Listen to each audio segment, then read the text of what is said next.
그 골목은 지도에 나오지 않았다. 큰 길에서 3번을 꺾어 들어가야 했고 가로등은 2개뿐이었으며 그중 하나는 늘 깜빡거렸다. 낮에는 그저 낡은 슬레이트 지붕들이 어깨를 맞대고 늘어선 평범한 골목이었다. 사람들은 그 앞을 무심히 지나쳤다. 간판도 없었고 불빛도 새어나오지 않았다. 1년 364일. 그 문은 굳게 닫혀 있었다. 문이 열리는 것은 단 하루, 첫눈이 내리는 날뿐이었다. 오순자는 그 식당의 주인이었다. 올해로 69. 머리는 이미 반백을 넘어 거의 다 휘어졌지만 등은 고닫고 눈빛은 또렷했다. 그녀는 매일 아침 그 골목을 청소했다.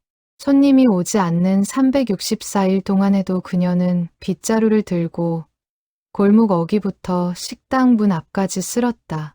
낙엽이 지면 낙엽을 쓸었고 비가 오면 빗물이 고인 자리를 살폈다. 누군가 묻는다면 그녀는 그저 웃으며 말했다. 습관이에요. 오래된 습관. 하지만 사실은 그것이 그녀가 기다리는 방식이었다. 하늘을 살피는 일, 공기의 냄새를 맡는 일, 첫눈이 언제 내릴지는 아무도 정확히 알 수 없었지만 오순자는 늘 그날을 가장 먼저 느꼈다.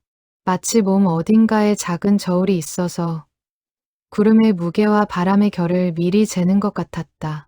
그해 겨울 첫눈은 유난히 늦게 찾아왔다. 12월 중순이 다 되어서야 하늘이 낮게 내려앉았고 태색구름 사이로 첫 눈송이가 떨어지기 시작했다. 오순자는 그날 아침 평소보다 일찍 눈을 떴다. 창밖을 내다보지 않고도 알았다. 오늘이라는 것을. 그녀는 식당 문을 열고 안으로 들어갔다. 먼지를 털어내고 오래된 화로에 불을 지폈다. 선반 위에는 손때 묻은 그릇들이 가지런히 놓여 있었다. 식당 안쪽 깊은 곳, 작은 나무 항아리들이 줄지어 서 있었는데 그 안에는 음식이 아니라 향이 담겨 있었다. 누군가의 어린 시절 부엌 냄새, 누군가의 첫사랑이 입고 왔던 옷의 냄새, 누군가가 평생 그리워한 한 끼의 냄새. 오순자는 젊은 시절 향을 다루는 일을 했었다. 사람들의 기억 속에 남은 냄새를 되살려내는 일, 병원에서 마지막을 앞둔 이들에게 잃어버린 시간의 냄새를 선물하는 일이었다. 그 일을 그만둔 지 22년이 흘렀다. 지금은 이 골목 안, 1년에 단 하루만 문을 여는 식당의 주인으로 살고 있었다. 이 식당에는 규칙이 하나 있었다. 첫눈이 내리는 날, 단 한 사람만이 문을 두드릴 수 있었다. 그리고 그 한 사람은 평생에 단 한 번 가장 보고 싶었던 사람을 다시 만날 수 있었다. 단 한 시간뿐이었지만 누가 그 한 사람이 될지는 오순자도 알지 못했다. 다만 첫눈이 내리는 날 저녁, 골목 어귀의 가로등이 평소보다 조금 더 밝게 켜지면 누군가의 발걸음이 자연스럽게 이 골목으로 이끌려 들어온다는 것만은 알고 있었다. 이 식당을 처음 만든 사람은 백여사라는 노인이었다. 오순자가 향을 다루는 일을 그만두던 무렵 우연히 길에서 마주친 그 노인은 다 죽어가던 화초에 물을 주듯 그녀를 이 골목으로 이끌었다. 백여사는 평생 이 식당을 지키며 단 한 번도 자신의 차례를 쓰지 않았다. 그녀가 세상을 떠나기 전 오순자에게 남긴 말은 단 한 줄이었다. 이 자리는 미워하는 마음을 거두러 오는 사람들의 자리다. 보고 싶어서 오는 게 아니라 놓아주기 위해서 오는 거란다. 오순자는 그 말을 22년 동안 마음에 품고 살았다. 식당을 물려받은 첫 해에는 그 뜻을 다 헤아리지 못했다. 그러나 해마다 한 사람씩 첫눈을 따라 들어오는 손님들을 지켜보면서 조금씩 깨달았다. 사람들이 진짜로 원하는 것은 그리운 얼굴을 보는 것이 아니라 가슴 속에 오래 얹혀있던 돌덩이 하나를 내려놓는 일이었다. 화로의 불이 어느 정도 자리를 잡자 오순자는 항아리들 앞에 다시 섰다. 손끝으로 뚜껑 하나를 가만히 쓸었다. 그 안에 어떤 냄새가 담겨 있는지는 열어보지 않아도 알았다. 시간이 흐르며 그녀의 코는 사람의 마음을 읽는 도구가 되어 있었다. 한편 한덕수의 하루는 평소와 다르지 않게 시작되었다. 아침에 일어나 혼자 밥을 차려 먹고 시장에 나가 콩나물과 시래기를 샀다. 정육점을 접은 뒤로 그의 하루는 짧아졌다. 예전에는 새벽부터 칼을 갈고 고기를 손질하느라 정신이 없었지만 이제는 시간이 너무 많이 남았다. 그 남는 시간 속에서 그는 자주 한 사람을 떠올렸다. 떠올리고 싶지 않아도 떠올라지는 사람이었다. 동생 길수였다. 40년 가까운 세월 동안 한덕수는 그 이름을 입 밖에 낸 적이 거의 없었다. 자식들에게도 죽은 아내에게도 그는 동생 이야기를 잘하지 않았다. 그저 가끔 명절날 형제가 모이는 다른 집들을 볼 때면 가슴 한구석이 뻐근하게 저려왔다. 그는 그것을 늙어가는 몸의 자연스러운 통증쯤으로 여기며 넘기곤 했다. 시장에서 집으로 돌아오는 길, 첫눈이 내리기 시작했을 때 한덕수는 평소처럼 고개를 숙이고 발걸음을 재촉했다. 무릎이 시린 나이였다. 눈길에 미끄러지지 않으려 조심하던 그의 걸음이 어느 순간 자신도 모르게 큰 길에서 벗어나 좁은 골목 쪽으로 향하고 있었다. 그날 저녁 그 발걸음의 주인은 한덕수였다. 한덕수는 72이었다. 40년 넘게 정육점을 운영했고 5년 전 가게를 접었다. 손에는 아직도 칼을 쥐었던 굳은 살이 남아 있었다. 자식들은 모두 출가했고 아내는 7년 전에 먼저 떠났다. 지금은 작은 임대 아파트에서 혼자 살았다. 그는 평소 같으면 이런 골목으로 들어올 사람이 아니었다. 길눈이 밝은 사람이었고 헛걸음을 싫어했다. 하지만 그날은 달랐다. 시장에서 나무를 사고 집으로 돌아가는 길, 첫눈이 한두 송이 떨어지기 시작했을 때 그는 문득 걸음을 멈췄다. 익숙한 듯 익숙하지 않은 냄새가 코끝을 스쳤다. 시래기를 삶는 냄새 같기도 했고 오래전 어머니의 부엌 냄새 같기도 했다. 그는 그 냄새를 따라 걸었다. 큰 길에서 한 번, 두 번, 세 번을 꺾었다. 평소라면 절대 들어가지 않았을 좁은 골목이었다. 가로등 하나가 깜빡이고 있었다. 그 너머로 작은 나무 문이 보였다. 간판도 없었지만 그 문 위로 흐르는 희미한 불빛이 그를 멈춰 서게 했다. 한덕수는 한참을 그 앞에 서 있었다. 왜 이곳에 멈춰 섰는지 스스로도 알 수 없었다. 다만 가슴 한가운데 오래전부터 묵혀있던 무언가가 천천히 들썩이기 시작했다. 40년 가까이 입 밖으로 꺼내지 못한 이름 하나가 목구멍 끝까지 차올랐다. 길수. 그는 자신도 모르게 그 이름을 속으로 불렀다. 그리고 손을 들어 낡은 나무 문을 두드렸다. 손가락 끝이 문에 닿기 직전 그는 잠시 멈칫했다. 70이 넘은 나이에 낯선 골목에 낯선 문을 두드리는 일이 얼마나 어리석은 짓인지 그도 알고 있었다. 하지만 발걸음을 돌리려 해도 다리가 움직이지 않았다. 마치 누군가 등을 가만히 떠받치고 있는 것 같았다. 눈송이가 그의 어깨와 모자 위에 소리 없이 내려앉았다. 골목은 고요했다. 그 고요함이 오히려 그를 안심시켰다. 그는 결국 문을 두드렸다. 한 번, 두 번. 손등에 굳은 살이 나무에 부딪히는 소리가 골목에 작게 울렸다. 문은 곧 열렸다. 안에서 흘러나온 온기와 함께 한 노부인이 그를 맞았다.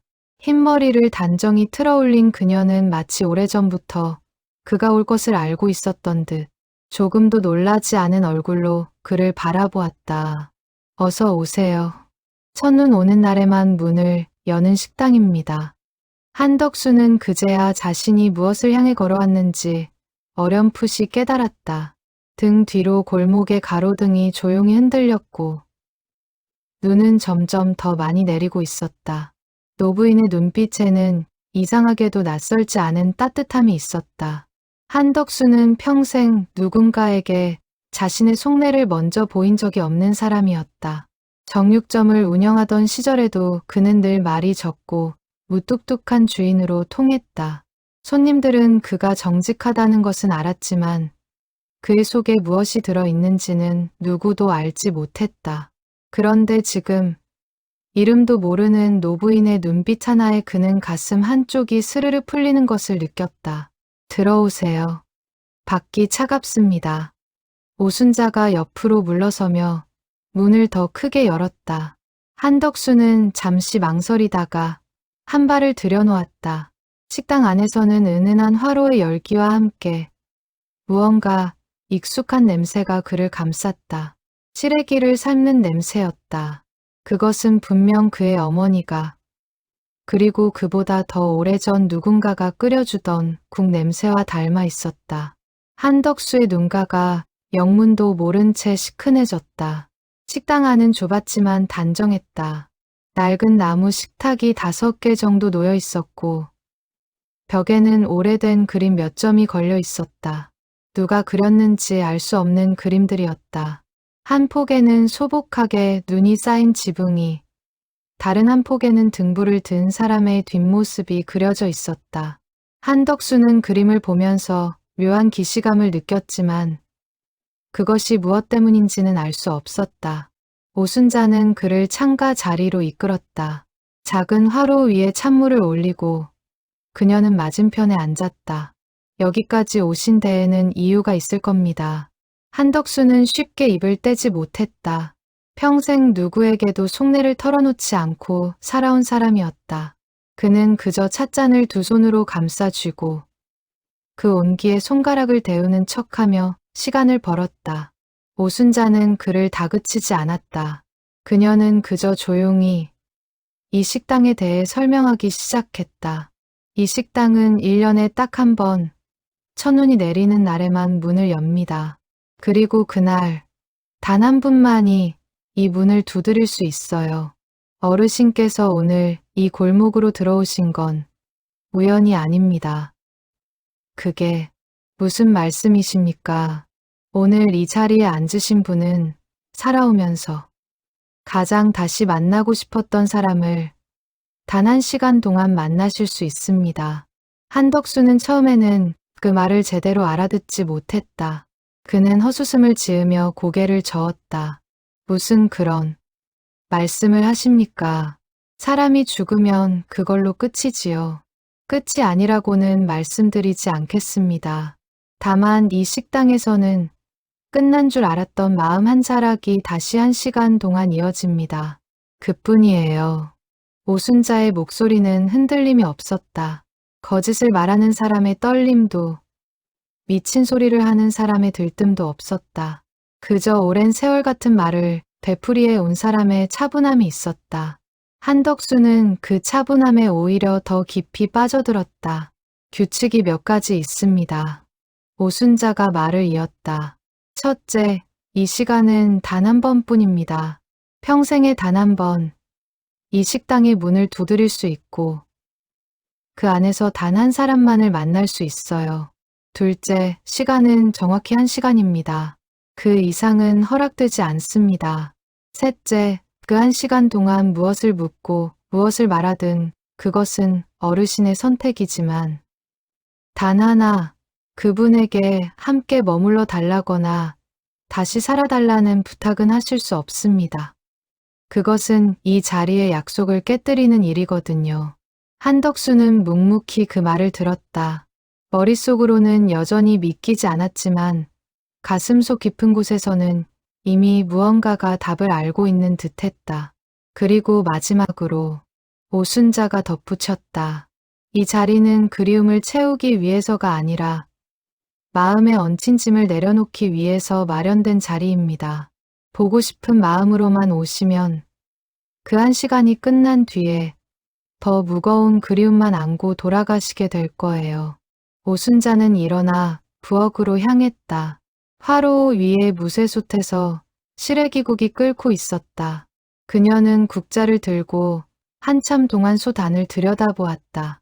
이 일을 한 지 22년이 되었지만 매번 같은 마음이었다. 누구를 부르게 될지, 그 부름이 어떤 무게를 지니고 있을지, 음식을 끓이는 순간까지는 그녀도 알 수 없었다. 오순자가 향을 다루던 시절, 그녀는 늘 사람들의 마지막 순간을 곁에서 지켜보았다. 병원의 작은 방에서 가족들이 모르는 어떤 냄새 하나를 되살려내는 일이 그녀의 직업이었다. 어떤 노인은 평생 잊고 있던 외할머니의 부엌 냄새를 맡고서야 편안히 눈을 감았고, 어떤 젊은 환자는 첫사랑이 입었던 옷의 냄새를 맡고서야 눈물을 쏟아내며 마음을 놓았다. 그녀는 그 일을 사랑했지만 동시에 그 일에 지쳐갔다. 사람의 마지막을 너무 많이 지켜본 사람은 자기 자신의 슬픔을 들여다볼 틈을 잃어버리기 마련이었다. 그러던 어느 날 백 여사가 그녀를 찾아왔다. 그리고 이 골목으로, 이 식당으로 그녀를 이끌었다. 오순자는 그때부터 지금까지 단 한 번도 자신의 차례를 쓰지 않았다. 매해 첫눈이 내릴 때마다 누군가의 그리움을 위해 부엌에 섰지만 자신의 그리움은 늘 항아리 가장 깊은 곳에 묻어두었다. 국이 끓는 냄새가 식당 안에 퍼지자 한덕수의 코끝이 다시 떨렸다. 그는 그 냄새의 출처를 알 것 같았지만 인정하고 싶지 않았다. 그는 찻잔을 내려놓고 떨리는 목소리로 입을 열었다. 그러면 정말로 그 사람을 만날 수 있다는 겁니까? 오순자는 부엌에서 고개를 돌려 그를 바라보았다. 그분의 이름을 말씀해 보시겠어요? 한덕수의 입술이 떨렸다. 40년 가까이 부르지 못한 이름이었다. 그는 숨을 깊이 들이마셨다가 천천히 내뱉었다. 한길수입니다. 제 동생입니다. 그 이름이 입 밖으로 나오는 순간 화로의 불빛이 잠시 일렁였다. 오순자는 조용히 고개를 끄덕였다. 잠시만 기다려 주세요. 국이 다 되어 가니까요. 오순자는 다시 솥 앞으로 돌아섰지만 손은 평소보다 조금 느리게 움직였다. 동생이라는 말이 마음에 걸렸다. 이 식당을 거쳐간 손님들 중에는 부모를 찾는 이도 있었고, 잃어버린 자식을 찾는 이도 있었으며, 헤어진 연인을 찾는 이도 있었다. 그러나 형제를 찾아온 이는 드물었다. 형제 사이의 그리움은 부모나 연인의 그리움과는 다른 결을 지니고 있었다. 그것은 흔히 그리움이라는 이름표를 달기도 전에 자존심이라는 더 단단한 껍데기 속에 갇혀버리곤 했다. 오순자는 국자로 국물을 떠 맛을 보았다. 그리고 눈을 감았다. 이 일을 할 때마다 그녀는 손님의 기억 속으로 잠시 들어가는 듯한 느낌을 받았다. 시래기의 구수한 냄새 너머로 누군가의 좁은 방, 차가운 바닥, 그리고 오래된 라디오 소리가 어렴풋이 떠올랐다. 가난했던 누군가의 겨울이었다. 그녀는 백여사를 떠올렸다. 백여사 역시 평생 이 부엌에 서서 수많은 사람들의 그리움을 끓여냈지만 자신의 차례는 단 한 번도 쓰지 않았다. 오순자가 마지막으로 그 이유를 물었을 때 백여사는 희미하게 웃으며 답했다. 내가 만나고 싶은 사람은 이미 내 안에 있어. 굳이 한 시간을 빌릴 필요가 없지. 그때는 그 말을 이해하지 못했다. 지금도 완전히 이해했다고는 할 수 없었다. 다만 22년의 세월이 흐르며 오순자는 그 말 속에 담긴 무게를 조금씩 느끼고 있었다. 그녀에게도 한 사람이 있었다. 식당 가장 안쪽, 가장 깊은 항아리 속에 묻어둔 단 한 번도 꺼내본 적 없는 냄새 하나가 있었다. 그러나 오늘은 그녀의 차례가 아니었다. 오늘은 한덕수의 밤이었다. 한덕수는 식탁에 앉아 두 손을 모은 채 가만히 있었다. 그의 머릿속은 수십 가지 생각으로 뒤엉켰다.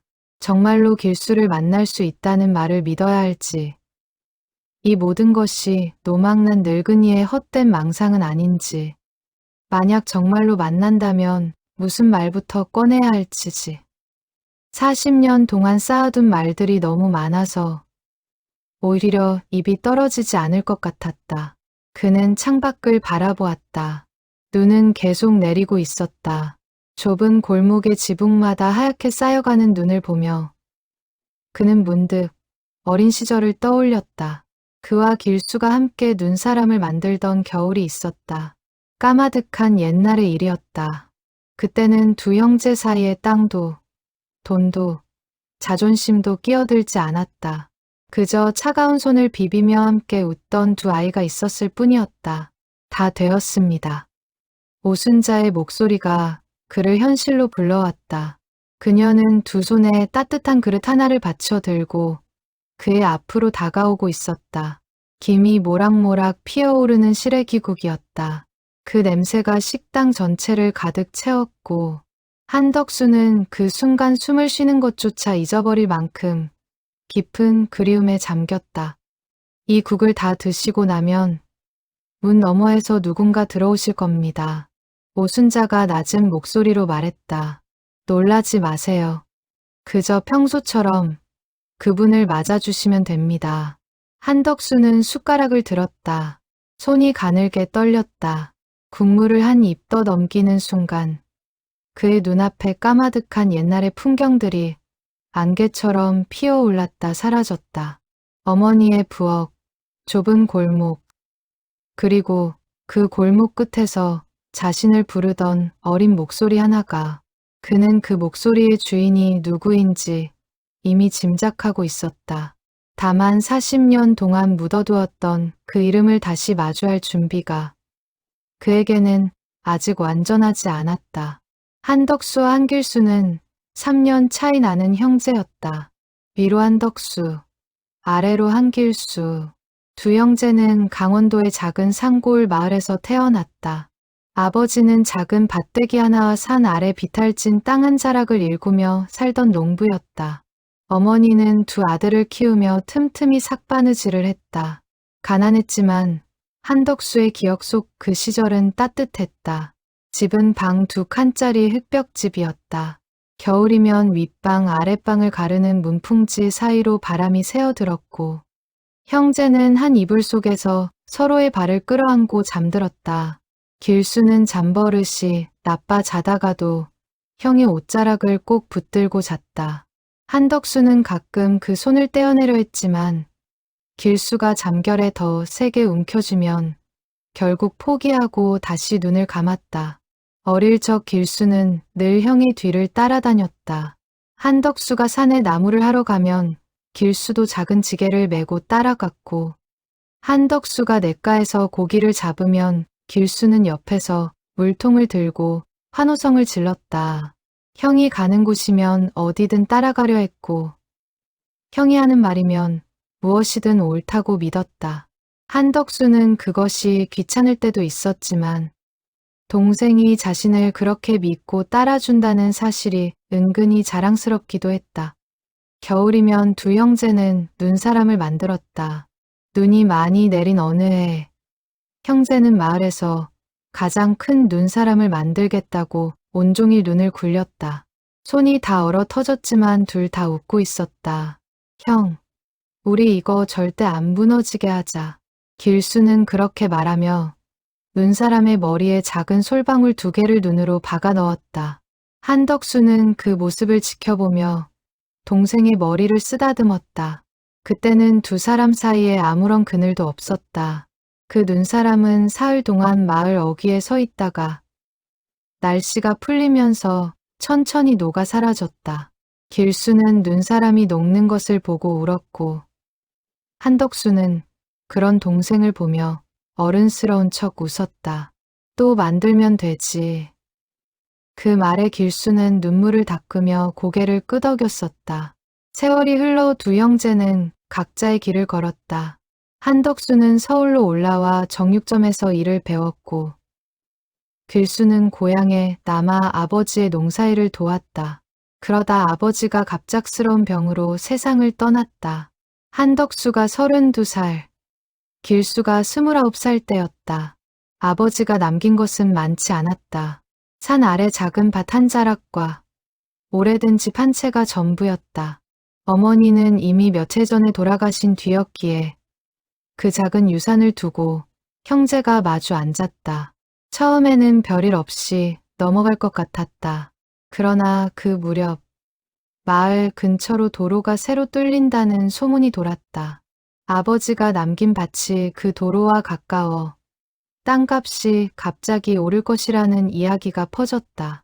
한덕수는 그 소문을 듣고 마음이 흔들렸다. 정육점 일을 시작한 지 얼마 되지 않아 형편이 어려웠던 그는 그 땅을 팔아 가게를 키울 생각을 품었다. 형님, 이 땅은 아버지가 평생 일구신 땅입니다. 팔지 말고 그냥 두는 게 어떨까요? 길수는 조심스럽게 의견을 냈다. 그는 그 땅에 작은 농막이라도 짓고 형편이 어려운 사람들과 나누며 살고 싶다는 막연한 바람을 갖고 있었다. 하지만 한덕수는 그 말을 듣고 화를 냈다.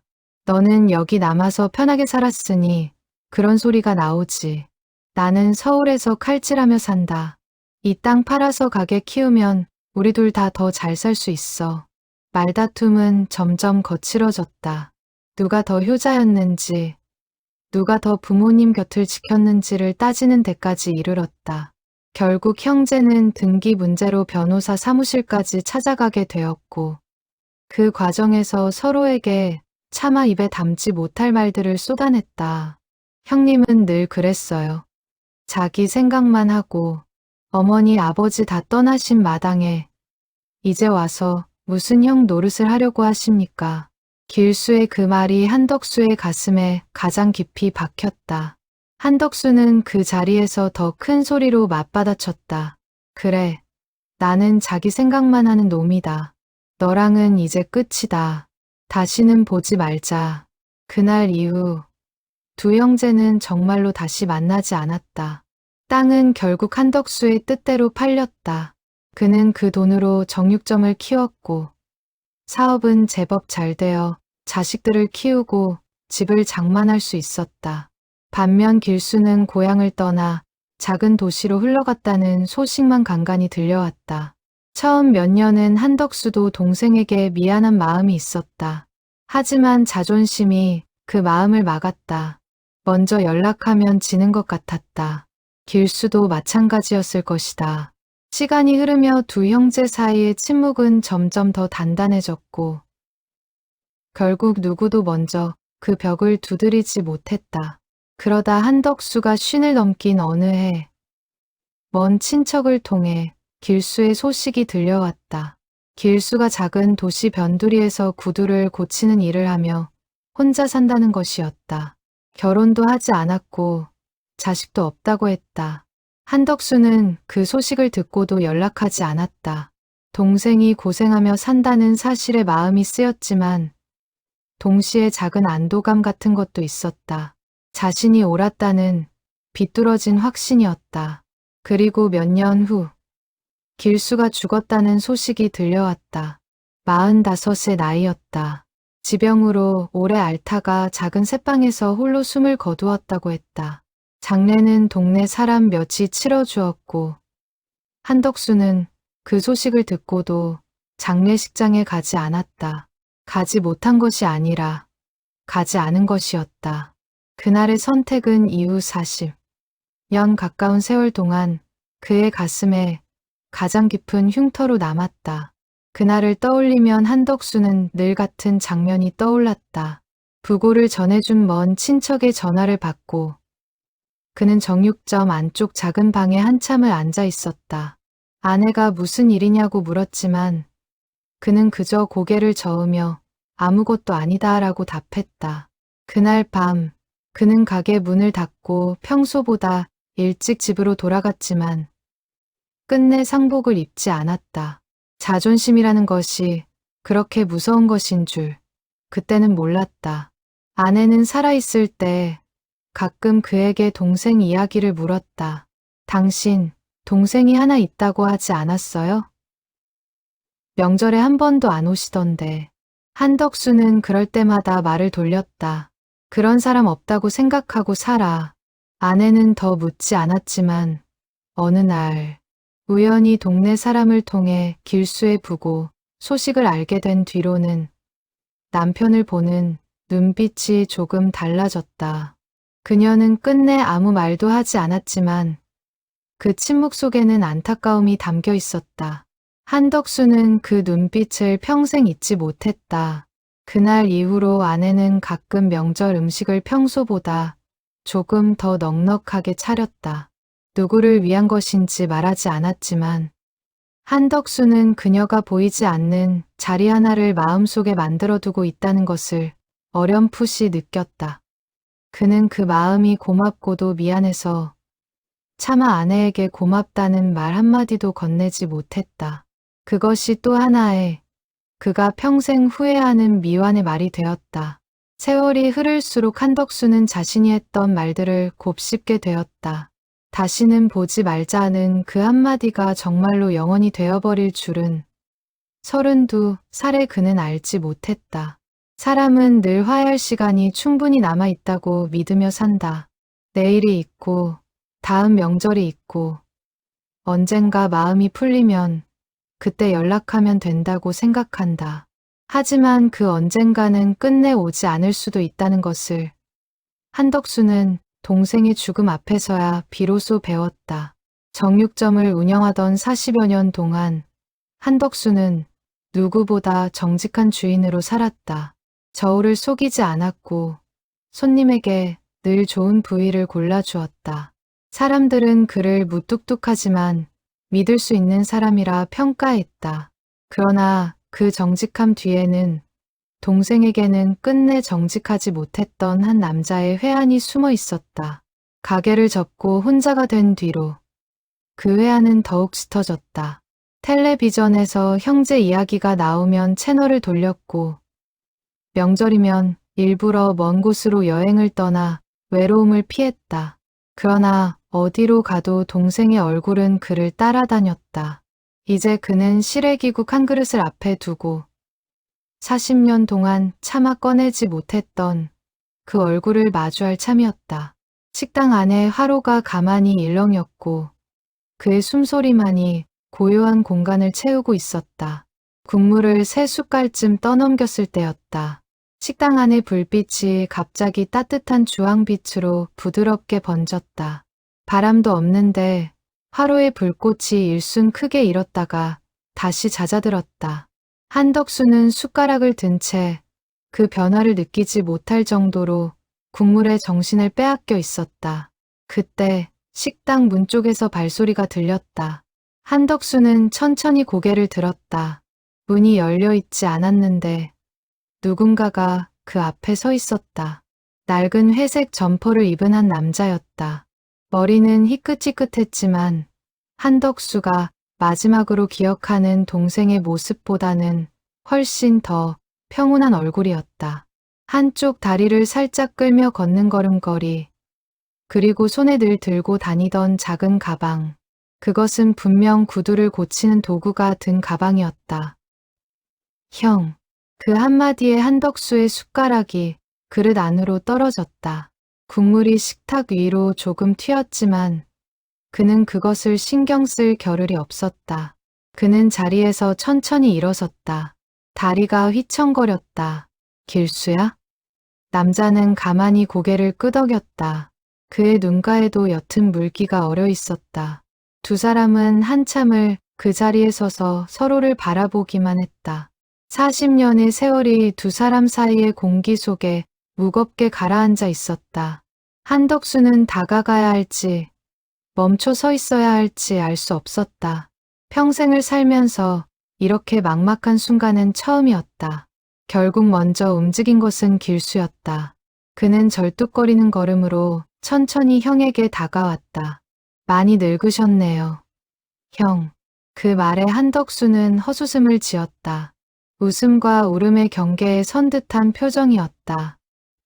너는 그대로구나. 45에서 멈춘 채로 길수는 그 말에 옅게 웃었다. 그러고는 형의 맞은편 자리에 천천히 앉았다.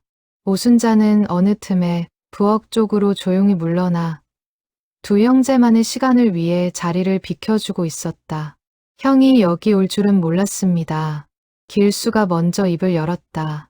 사실 누가 부르는 줄도 모르고 왔어요. 그냥 눈이 내리는 냄새를 따라왔던 것 같아요. 한덕수는 동생의 얼굴을 한참 동안 바라보았다. 늙지 않은 얼굴 속에서도 고생한 흔적이 깊게 새겨져 있었다. 손등에는 굳은 살과 작은 흉터들이 가득했다. 구두를 만지는 사람의 손이었다. 미안하다. 그 한마디가 먼저 튀어나왔다. 평생 처음으로 한덕수는 누군가에게 망설임 없이 그 말을 꺼냈다. 장례식에도 못 가고 40년 동안 한 번도 연락 안 하고 그게 다 형이 못나서 그런 거다. 자존심 하나 때문에. 길수는 형의 떨리는 손을 가만히 바라보다가 천천히 입을 열었다. 형, 저는 형을 원망한 적이 없어요. 한덕수는 그 말에 고개를 들었다. 도무지 믿기지 않는 말이었다. 어떻게 원망을 안 해. 내가 그 땅도 가져갔고 너랑 다시는 안 본다고 막말도 했는데 처음엔 서운했죠. 솔직히 말하면 화도 났어요. 그런데 형, 시간이 지나니까 알겠더라고요. 형도 그때 형편이 어려웠던 거, 가게를 키워야 했고 자식들 먹여야 했고 저는 그냥 혼자였으니까 욕심을 덜 부려도 됐던 거예요. 길수의 목소리는 차분했다. 40년의 세월이 그에게 어떤 모양의 평온을 만들어 주었는지 한덕수는 알 수 없었다. 다만 그 평온함이 오히려 그의 가슴을 더 아프게 찔렀다. 동생이 저렇게 모든 것을 이해하고 떠나야 했던 그 세월을 자신은 무심히 흘려보냈다는 사실이. 그래도 나는 너를 찾아가야 했어. 미안하다는 말 한마디 정도는 살아있을 때 해야 했는데. 형, 길수가 형의 손을 가만히 덮었다. 차갑지도 뜨겁지도 않은 그저 익숙한 손의 온기였다. 지금이라도 이렇게 만났잖아요. 그거면 됐어요. 한덕수는 그 손을 마주 잡았다. 40년 동안 잡지 못했던 동생의 손이었다. 화로의 불빛이 두 사람의 얼굴 위로 부드럽게 흔들렸고 창밖에는 여전히 눈이 소리 없이 내리고 있었다. 한참의 침묵이 흐른 뒤 한덕수가 다시 입을 열었다. 구두 고치는 일은 어쩌다 시작한 거냐. 길수는 가방을 슬쩍 내려다보며 옅게 웃었다. 고향 떠나고 처음엔 막노동도 하고 시장에서 짐도 날랐어요.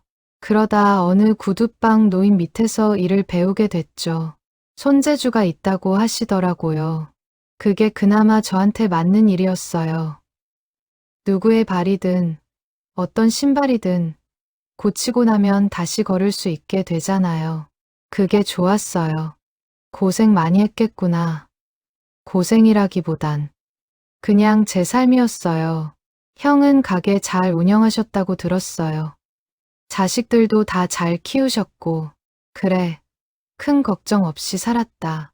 그런데 그게 너를 생각하면 늘 마음이 무거웠다. 너는 혼자 그렇게 고생하는데 나만 편하게 사는 것 같아서. 길수는 잠시 말이 없었다. 그러다 천천히 조심스럽게 입을 열었다. 형, 사실은요. 저도 그렇게 혼자만 외롭게 산 건 아니었어요. 동네에 정부치고 살던 사람들도 있었고 작은 즐거움도 있었어요. 구두 고치다 보면 별의별 사람을 다 만나거든요. 신발 한 짝 들고 와서 울다 가는 아주머니도 있었고 첫 출근하는 날 구두를 새로 사 신고 와서 자랑하는 청년도 있었고 그 사람들 보면서 저도 위로받으면서 살았어요. 그래도 가족이 없었잖니. 곁에 아무도 없이. 길수는 그 말에 살짝 고개를 저었다. 가족이 꼭 피로 이어진 사람들만은 아니잖아요. 저는 그 동네에서 제 나름의 가족 같은 사람들을 만들면서 살았어요. 외롭지 않았다고는 못하지만 그렇다고 불행하지도 않았어요. 한덕수는 동생의 그 말을 들으며 가슴 한쪽이 무너지는 듯한 느낌을 받았다. 40년 동안 그는 길수를 가난과 고독 속에 홀로 버려둔 죄인이라고 자신을 채찍질해왔다. 그런데 정작 길수는 그 세월을 다른 방식으로 자신만의 평온함으로 채워가며 살아왔던 것이다. 그 사실이 위로가 되는 동시에 더 깊은 미안함으로 그를 짓눌렀다. 그는 동생의 얼굴을 다시 바라보았다. 화로의 불빛이 그 얼굴 위로 일렁이며 45에서 멈춘 시간의 흔적을 비추고 있었다. 한덕수는 문득 자신이 늙어가는 동안 동생은 단 하루도 더 늙지 못했다는 사실을 새삼 깨달았다.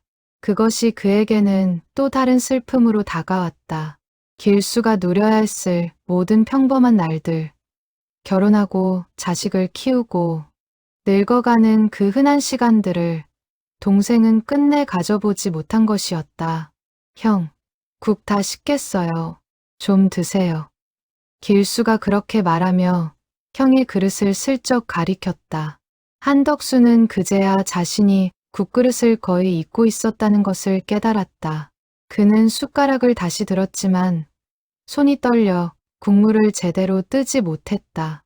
길수가 그 모습을 보고 조용히 웃었다. 형도 이제 늙으셨네요. 손이 그렇게 떨리시고. 늙었지. 너만 빼고 다 늙었다. 그 말에 두 사람은 동시에 웃음을 터뜨렸다. 40년 만에 처음으로 형제는 함께 웃고 있었다. 웃음이 잦아들자 한덕수의 표정이 다시 조금 어두워졌다. 그는 줄곧 마음속에 담아두었던 질문을 더는 미룰 수 없었다. 길수야, 솔직히 말해줘. 그 땅 문제로 너 정말 나한테 서운한 거 하나도 없었던 거냐? 사람이 그럴 수가 있나? 나는 너 같으면 평생 미워했을 것 같은데. 길수는 잠시 시선을 내려 자신의 손등을 가만히 바라보았다. 무언가를 말할 듯 말 듯한 표정이었다. 형, 그 얘기는 나중에 차차 하기로 하고요. 지금은 그냥 이렇게 같이 있는 시간을 좀 더 누리면 안 될까요? 한덕수는 그 말에서 미묘한 떨림을 느꼈다. 동생이 무언가를 숨기고 있다는 것을 그는 직감적으로 알아차렸다. 하지만 그것이 무엇인지는 짐작할 수 없었다. 그저 시계처럼 흘러가는 한 시간이라는 시간이 그 어느 때보다 짧게 느껴지기 시작했다. 그는 창밖으로 시선을 돌렸다. 눈은 그 사이에도 쉬지 않고 내리고 있었다. 가로등 불빛 아래로 떨어지는 눈송이들을 바라보며 그는 이 순간이 꿈이 아니기를, 혹시라도 꿈이라면 영원히 깨지 않기를 마음속으로 빌었다. 길수가 말을 돌리자 한덕수의 마음속에는 오히려 더 큰 불안이 차올랐다. 그는 평생 사람을 다루는 일을 해왔다. 고기를 떼러 오는 도매상들, 흥정하는 손님들, 그들의 표정 하나로 진심과 거짓을 구분하는 데 익숙했다. 길수의 눈빛 속에 감춰진 무언가가 그를 불편하게 만들었다. 길수야, 나 이제 살 날도 얼마 안 남았다. 더 숨길 거 없잖니. 말해다오. 그때 정말 괜찮았던 거냐? 아니면 그냥 나 편하게 해주려고 그렇게 말하는 거냐? 길수는 형의 다급한 목소리에 잠시 눈을 감았다. 그러고는 천천히 고개를 들어 형을 바라보았다. 형, 솔직히 말하면 처음엔 정말 미웠어요. 그 말이 한덕수의 가슴을 날카롭게 찔렀다. 그는 어느 정도 예상했던 말이었지만 직접 듣는 것은 또 다른 충격이었다. 땅을 가져간 게 미웠던 게 아니에요. 길수가 말을 이었다. 형이 저한테 했던 그 말이 미웠어요. 다시는 보지 말자는 그 말. 형제 사이에 그렇게까지 말할 일이었나. 그게 두고두고 마음에 남았어요. 고향을 떠나서 객지를 떠돌 때 외롭고 힘든 밤마다 그 말이 귓가에 맴돌았어요. 한덕수는 고개를 떨궜다. 자신이 뱉은 그 한마디가 동생의 인생에 얼마나 오래, 얼마나 깊게 박혀 있었는지 이제야 실감이 났다. 미안하다. 그때는 내가 화가 나서 생각 없이 한 말이었다. 알아요. 형이 일부러 그런 말을 골라서 한 게 아니라는 것도 알아요. 그런데 형, 사람 마음이라는 게 그렇잖아요. 머리로는 이해해도 가슴은 늦게 따라오더라고요. 식당 안에 잠시 무거운 침묵이 흘렀다. 화로에 장작이 타는 소리만이 조용히 들려왔다. 한덕수는 자신이 그동안 너무 쉽게 생각했다는 것을 깨달았다. 동생이 자신을 원망하지 않는다는 말을 듣고 안도했던 자신이 오히려 부끄러워졌다. 그럼 너는 나를 용서한 거냐? 아니면 그냥 잊고 살아온 거냐? 길수는 그 질문에 잠시 생각하다가 답했다. 용서라는 말은 좀 거창한 것 같고요.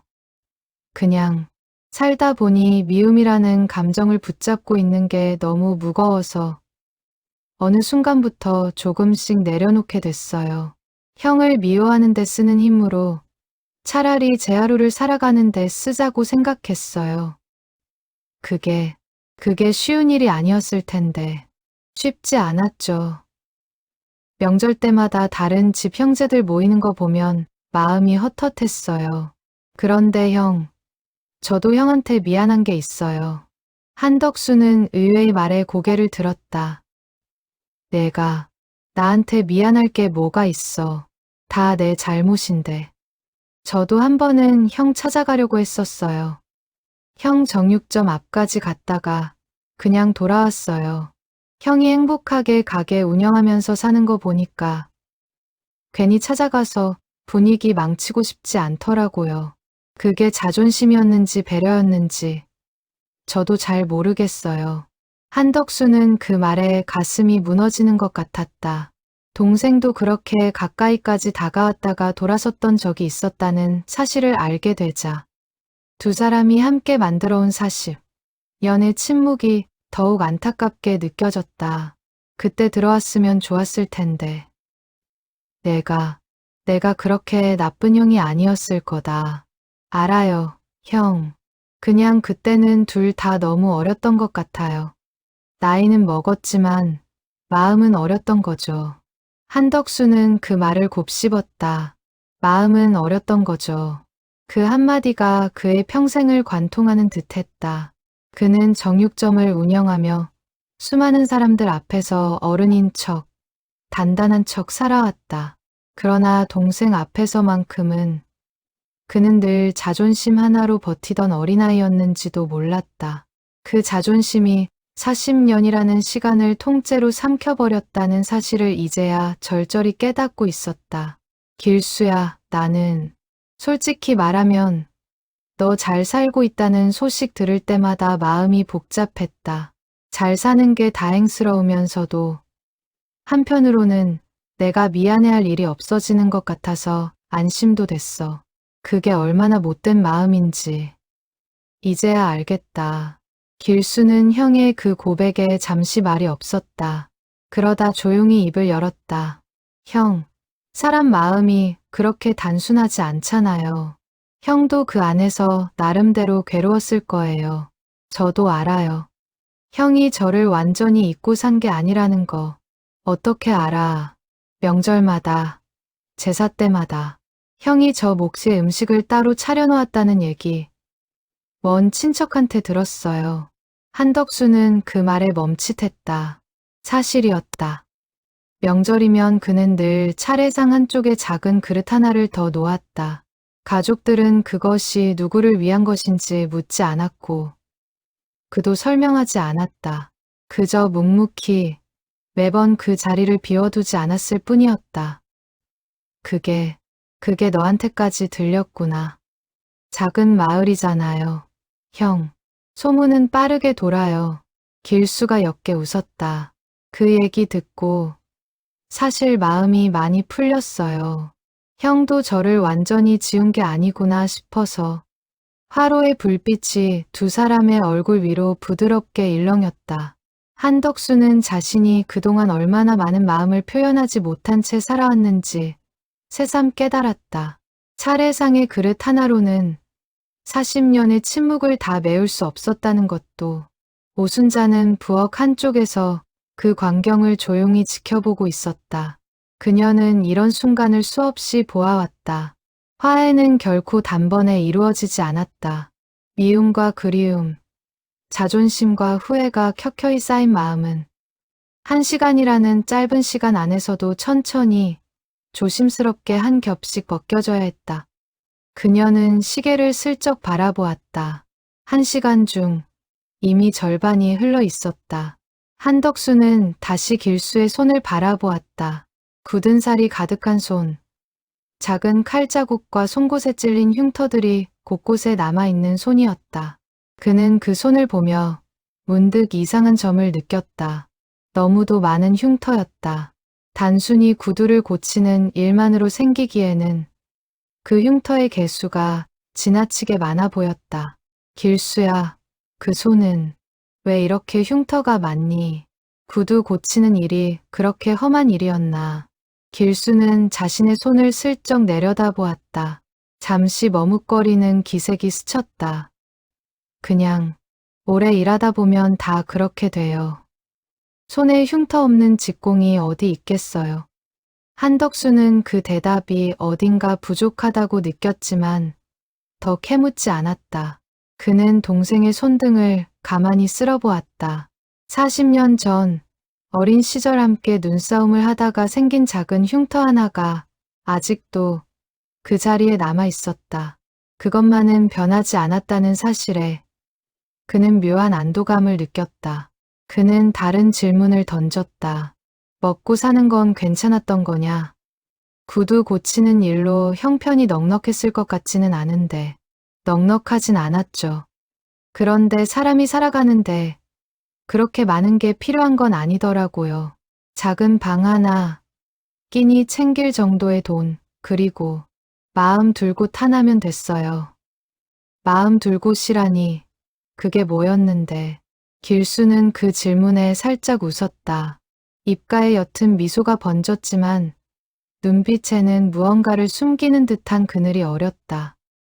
그건 형, 나중에 차차 말씀드릴게요. 지금은 형 얘기 좀 더 듣고 싶어요. 자식들은 잘 컸어요? 한덕수는 화제가 또다시 바뀌는 것을 느끼며 묘한 답답함을 느꼈다. 동생이 무언가를 숨기고 있다는 확신이 점점 더 짙어졌다. 하지만 그는 일단 동생의 물음에 답했다. 아들 하나, 딸 하나다. 아들은 회사 다니고 딸은 시집가서 애 둘 키우고 산다. 다들 잘 살아. 그게 다 너 목까지 가져간 돈으로 키운 자식들이다. 형, 그렇게 생각하지 마세요. 그 돈은 형이 평생 칼질하면서 일으킨 돈이에요. 땅 판 돈은 시작일 뿐이었지. 형이 그걸 그렇게 키운 건 형의 노력이었어요. 그래도 너한테 갔어야 할 절반이 거기 섞여 있는 건 사실이잖니. 길수는 그 말에 잠시 침묵했다가 낮은 목소리로 말했다. 형, 그 절반에 대해서는 사실 제가 형한테 꼭 보여드리고 싶은 게 있어요. 한덕수는 그 말에 가슴이 덜컹했다. 무언가 중요한 것이 드러날 순간이라는 것을 직감했다. 길수는 가방 안으로 천천히 손을 넣었다. 화로의 불빛이 그의 손끝에서 흔들렸고 한덕수는 숨을 죽이고 그 손을 바라보았다. 길수의 손이 가방 속에서 무언가를 꺼냈다. 낡은 서류 봉투였다. 누렇게 변색된 봉투 겉면에는 손글씨로 형님께라고 적혀 있었다. 이거 형한테 직접 전해주고 싶었는데 끝내 못 전해드렸던 거예요. 한덕수는 떨리는 손으로 그 봉투를 받았다. 봉투 안에는 오래된 서류 한 장이 들어 있었다. 변호사 사무실의 도장이 찍힌 문서였다. 한덕수는 그것을 펼쳐 읽기 시작했다. 글씨는 흐릿했지만 내용은 명확했다. 땅의 소유권에 관한 포기 각서였다. 작성일은 형제가 다투던 그해 겨울보다도 한 해 전 아버지가 돌아가신 직후였다. 길수는 그때 이미 형이 그 땅을 가져가도 좋다는 뜻을 변호사를 통해 남겨두었던 것이다. 이게 뭐냐? 너는 이미 그때 다 포기했던 거였어? 한덕수의 목소리가 떨렸다. 길수는 고개를 끄덕였다. 형, 저는 사실 그 땅에 별로 욕심이 없었어요. 처음에 형한테 그렇게 말한 건 그냥 아버지가 평생 일구신 땅이 너무 쉽게 팔리는 게 아쉬웠을 뿐이에요. 형이 그렇게까지 화를 낼 줄은 몰랐어요. 그래서 다투기 전부터 변호사한테 미리 포기 서류를 맡겨뒀어요. 형이 마음 편하게 가져가시라고요. 그러면 그 다툼은 다 필요 없는 다툼이었던 거잖니. 너는 이미 양보할 생각이었는데 나는 그것도 모르고 너한테 그런 모진 말을 했던 거고 형이 모르길 바랐어요. 알면 형이 평생 빚진 기분으로 살 것 같았거든요. 그게 더 형한테 무거운 짐이 될 거라고 생각했어요. 한덕수는 그 서류를 손에 쥔 채 한참을 말을 잇지 못했다. 동생은 처음부터 자신을 원망할 이유조차 없었던 것이다. 그런데도 자신은 40년 동안 동생을 자신을 가해자처럼 여기며 미워하고 죄책감에 시달려왔다. 모든 것이 너무 늦게, 너무 어이없게 풀려나가고 있었다. 그게 끝이 아니에요. 형, 길수가 다시 가방에서 작은 수첩 하나를 꺼냈다. 손바느질로 표지를 덧댄 손길이 많이 닿은 낡은 수첩이었다. 한덕수는 그것을 받아 펼쳤다. 안에는 작은 글씨로 빽빽하게 무언가가 적혀 있었다. 날짜와 이름, 그리고 짧은 메모들이었다. 이건 무슨 장부 같은 건데 제가 구두 고치면서 형편 어려운 사람들 신발은 돈 안 받고 고쳐줬어요. 그 사람들 이름이랑 사정을 적어둔 거예요. 그러다 보니 자연스럽게 작게라도 도울 일이 생기면 돕게 되더라고요.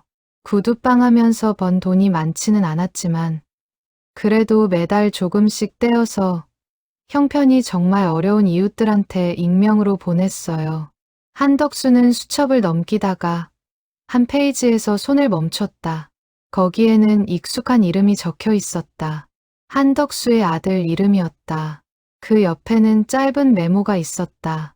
대학 등록금, 익명 발송, 형님 모르게.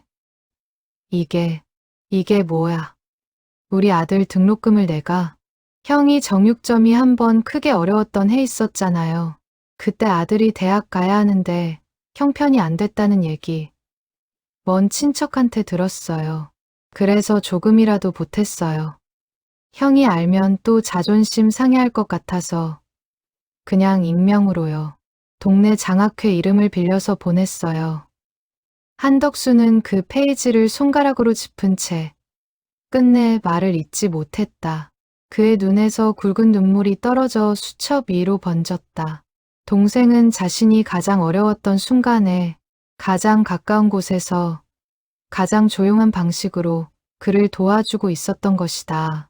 40년 동안 단 한 번도 내비치지 않고 수첩을 더 넘겨보니 비슷한 메모들이 여러 페이지에 걸쳐 적혀 있었다. 어떤 해에는 한덕수의 가게가 화재 위험에 처했을 때 동네 소방 점검비를 대신 내준 기록이, 어떤 해에는 딸의 결혼식 즈음 작은 화환을 익명으로 보낸 기록이 있었다. 한덕수는 그 화환을 또렷이 기억하고 있었다. 보낸 사람의 이름이 적혀 있지 않아 누구인지 궁금해했었지만 결국 알아내지 못한 채 잊고 지냈던 화환이었다. 이 화환도, 그때 그 흰 국화 화환도 너였어? 네, 결혼식장 앞에서 멀찍이 지켜봤어요. 형 딸이 환하게 웃는 거 보고 그걸로 됐다 싶었어요. 너 거기까지 왔었다고? 그런데 왜 들어오지 않았어? 식장까지 와서 왜 그냥 돌아갔어? 길수는 그 질문에 옅은 한숨을 내쉬었다. 들어가면 형이 그날 분위기 망칠까봐 걱정했어요. 좋은 날이었잖아요. 형이랑 저 사이에 묵은 감정 끄집어내서 좋은 날 흐리고 싶지 않았어요. 그래서 그냥 멀리서 보는 걸로 만족했어요. 왜 항상 너는 멀리서만 그렇게 조용히만 있었어. 나는 그것도 모르고 너를 그냥 무심한 동생으로만 생각하면서 살았는데. 한덕수의 목소리에 회한이 짙게 묻어났다. 그는 평생 자신만이 옳고 자신만이 가족을 위해 애쓰며 살아왔다고 믿었다. 그러나 그 그늘 뒤에서 동생은 묵묵히 그보다 더 큰 헌신을 조용히 쌓아오고 있었다. 누구의 인정도 바라지 않고 그저 형의 삶이 무너지지 않기만을 바라며 형, 저는 형을 무심한 형이라고 생각한 적 한 번도 없었어요. 형은 그냥 표현하는 방법이 다른 사람이었을 뿐이에요. 차례상에 그릇 하나 더 놓는 것도 형 나름의 표현이었고 저도 익명으로 돕는 게 제 나름의 표현이었어요. 둘 다 서로한테 직접 말은 못했지만 마음은 한 번도 떠난 적이 없었던 거죠. 한덕수는 그 말을 들으며 자신이 살아온 40년의 의미가 완전히 다시 쓰여지는 듯한 느낌을 받았다. 그는 늘 자신을 가족을 위해 모든 것을 희생한 가장으로 여겨왔다. 그러나 이제 보니 동생 역시 자신만의 방식으로 그 가족의 울타리 밖에서 보이지 않는 손길로 같은 울타리를 지탱해주고 있었던 것이다. 그것을 40년 동안 전혀 알아채지 못했다는 사실이 그를 한없이 부끄럽게 만들었다. 오순자는 부엌 한쪽에서 그 모든 이야기를 들으며 조용히 눈을 감았다. 이 식당에서 그녀가 가장 많이 본 것은 바로 이런 장면이었다. 사람들은 흔히 사랑이 사라졌다고 믿었지만 사실은 사라진 적이 없었다. 다만 표현되지 못한 채 각자의 방식으로 숨겨져 있었을 뿐이었다. 한덕수는 수첩을 가슴에 꼭 안았다. 40년 동안 그는 동생을 가난과 외로움 속에 버려두었다고 자책하며 살아왔다. 그러나 이제 보니 동생은 오히려 그 가난과 외로움 속에서도 누구보다 풍요로운 마음으로 살아왔던 것이다. 가진 것이 적었어도 나누는 것을 멈추지 않았던 사람. 그것이 진짜 길수의 모습이었다. 길수야, 나는 평생 너보다 더 잘 살았다고 생각했다. 더 많이 벌고 더 많이 가졌으니까. 그런데 지금 보니 너가 나보다 훨씬 더 큰 사람으로 살았던 거구나. 길수는 그 말에 고개를 저었다. 형, 그런 식으로 비교할 일은 아니에요. 형은 형의 자리에서 최선을 다해 가족을 지켰고 저는 제 자리에서 제가 할 수 있는 걸 했을 뿐이에요. 둘 다 각자의 방식으로 열심히 산 거예요. 벽에 걸린 낡은 시계가 째깍거리는 소리를 내고 있었다. 오순자가 조용히 다가와 식어가는 찬물을 새로 채워주었다. 시간은 빠르게 흘러가고 있었고 두 형제에게 남은 시간은 점점 줄어들고 있었다. 오순자는 그릇을 채우며 두 사람의 얼굴을 번갈아 바라보았다. 닮은 듯 다른 두 얼굴이었다. 한쪽은 세월의 풍파를 그대로 받아들이며 늙어간 얼굴이었고 다른 한쪽은 가장 단단했던 한순간에 멈춰버린 얼굴이었다. 그러나 그 두 얼굴 위로 흐르는 표정만큼은 놀랍도록 닮아 있었다. 같은 부모에게서 태어나 같은 흙벽집에서 자란 형제라는 사실이 그 표정 속에 고스란히 담겨 있었다. 왜 한 번도 말 안 했어. 그렇게 도와줬으면 한 번이라도 알려주면 좋았잖아. 알려주면 형이 받아들이지 못했을 거예요. 형 성격 잘 알잖아요.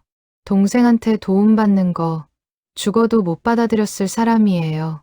그래서 그냥 모르게 하는 게 형을 도와주는 가장 좋은 방법이라고 생각했어요. 식당 안에는 한동안 무거운 침묵이 흘렀다. 한덕수는 자신이 평생 동생에게 진 빚이 그가 상상했던 것보다 훨씬 더 깊고 넓었다는 것을 깨달았다. 그것은 돈으로도 사과로도 다 갚을 수 없는 빚이었다.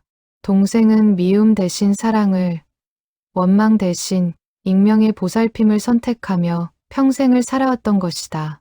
시계가 흘러가는 소리에 두 사람 모두 잠시 말을 멈췄다. 한덕수는 길수의 얼굴을 다시 한번 자세히 들여다보았다. 45에서 멈춘 그 얼굴에는 고생의 흔적과 함께 이상하게도 평온함이 함께 묻어 있었다. 그것이 한덕수에게는 가장 아프면서도 가장 고마운 사실이었다. 길수야, 내가 내가 너한테 진짜 하고 싶었던 말이 있다. 길수는 고개를 끄덕이며 형의 말을 기다렸다. 한덕수는 숨을 깊게 들이쉬었다. 평생 누구에게도 이렇게 솔직하게 마음을 꺼내본 적이 없었다. 미안하다. 그 말 한마디로는 부족하다는 거 안다. 40년이라는 시간을 그 한마디로 다 갚을 수 없다는 것도 안다.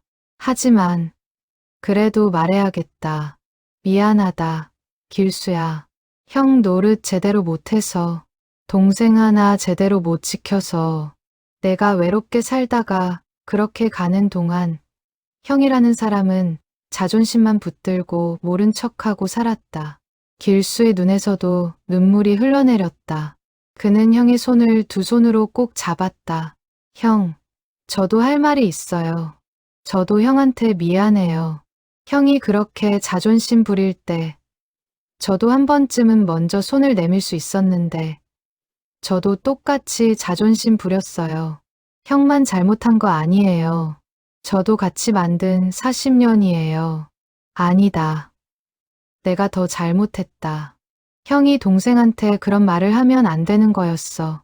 형, 이제 누가 더 잘못했는지 따지는 건 그만해요. 그건 이제 의미 없는 일이에요. 중요한 건 우리가 지금 이렇게 마주 앉아 있다는 거예요. 그거면 충분해요. 한덕수는 동생의 손을 더욱 세게 움켜쥐었다. 그 손에서 느껴지는 온기가 40년 동안 잃어버렸다고 생각했던 형제의 정이 여전히 그 자리에 남아 있었음을 말해주고 있었다. 길수야, 저 세상에서는 외롭지 않았니? 거기서도 혼자였던 거냐? 길수는 그 질문에 잠시 먼 곳을 바라보는 듯한 표정을 지었다. 형, 그건 제가 말씀드릴 수 있는 부분이 아니에요. 다만 형이 알아두셨으면 하는 건 저는 지금 평안해요. 더 이상 아프지도 않고 외롭지도 않아요. 그러니 형도 저 때문에 너무 오래 마음 쓰지 않으셨으면 좋겠어요. 그게 어떻게 쉽겠니? 너를 그렇게 보내고 40년을 죄인처럼 살았는데 형, 이제는 그 짐을 내려놓으셔도 돼요. 저는 형이 행복하게 사는 게 저한테는 가장 큰 위로예요. 형이 계속 죄책감 속에서 사는 거, 그게 저는 더 마음 아파요. 한덕수는 그 말에 끝내 참았던 눈물을 터뜨렸다. 이른이 넘은 노인의 어깨가 들썩이며 흔들렸다. 그는 동생의 손을 붙잡은 채 어린아이처럼 울었다. 40년 동안 쌓아두었던 슬픔과 죄책감이 그 순간 한꺼번에 쏟아져 나왔다. 길수는 형의 등을 가만히 쓸어주었다. 어린 시절 형이 자신을 다독여주던 손길과 닮아 있었지만 이제는 반대로 동생이 형을 다독이고 있었다. 형, 괜찮아요. 다 괜찮아요. 오순자는 그 모습을 멀리서 지켜보며 부엌 화로 곁에 조용히 서 있었다. 그녀는 이런 순간마다 늘 같은 생각을 했다. 사람들은 죽음으로 모든 것이 끝난다고 믿지만 사실 끝나지 않는 것들이 더 많다는 것을, 사랑은 끝나지 않았고 미안함도 끝나지 않았으며 그 두 가지가 만나는 자리에서 비로소 화해라는 것이 태어났다. 그녀는 그 탄생의 순간을 매번 지켜보는 것이 자신이 이 자리를 지키는 진짜 이유라는 것을 다시 한번 느꼈다. 한덕수는 눈물을 닦으며 천천히 숨을 골랐다. 평생 살아오며 이렇게 많이 운 적이 없었다. 아내가 떠났을 때도 그는 조용히 혼자 방에서 눈물을 삼켰을 뿐이었다. 그런데 지금 동생 앞에서는 참아낼 수도 참고 싶지도 않았다. 길수야, 내가 살면서 가장 후회하는 게 뭔지 아니?